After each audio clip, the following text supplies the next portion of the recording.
அதாவது சாதாரணமா அரசியல்வாதிகள் சொன்னதை எதையுமே நிறைவேற்ற மாட்டாங்க, மறந்துடுவாங்க. இல்லைன்னா சொன்னதுக்கு நேர்மாறா செய்வாங்க அதிகாரம் கையில வந்தோம்.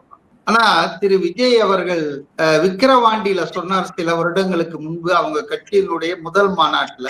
என்ன சொன்னார்னா, தமிழ்நாட்டுல நாம யார் நமக்கு உதவுகிறார்களோ, நமது தலைமையை ஏற்றுக்கொள்கிறார்களோ அவர்களுக்கு நாம் ஆட்சியிலும் பங்கு கொடுப்போம், அதிகாரத்தையும் பங்கு கொடுப்போம் அப்படின்னு சொன்னார். இன்றைக்கு அதை செய்து காட்டி இருக்கிறார். ஆட்சிக்கு முதலமைச்சர் பொறுப்பில் அமர்ந்த பிறகும் அதை மறக்காமல் செய்து காட்டியிருக்கிறார். ஆக 1952க்கு பிறகு முதல் முறையாக தமிழ்நாட்டில் ஒரு கூட்டணி ஆட்சி என்பது இன்னைக்கு மலர்ந்திருக்கிறது.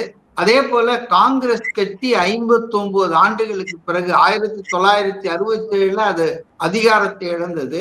59 ஆண்டுகளுக்கு பிறகு அதன் 2 அமைச்சர்கள் இன்றைக்கு தமிழ்நாடு அமைச்சரவையில பங்கு பெற்றிருக்கிறார்கள் என்பது ரொம்ப நல்ல விஷயமா பாக்குறேன். ஆச்சி மசாலா எந்த சமையலும் ருசி தேடும் ரகசியம் 20 ரூபாய்.